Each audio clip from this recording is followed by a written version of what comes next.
समस्या का समाधान। 17 अगस्त 2026 को सूर्य और केतु की युति होने जा रही है।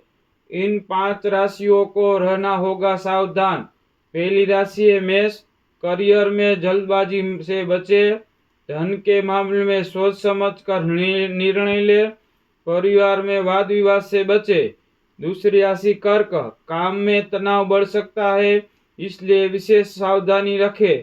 अनावश्यक खर्चों पर नियंत्रण रखें। परिवार को समय दे। तीसरी राशि सिंह।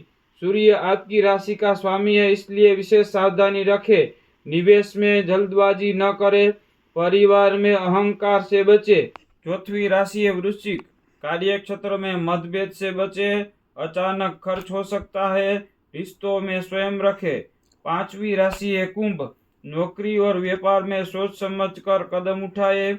उधार देने में सावधानी रखें। घर में छोटी बात को बड़ा न बनाए। इसके उपाय पार्ट 2 में बताएंगे। हमारी चैनल को फॉलो और लाइक एंड कमेंट करें।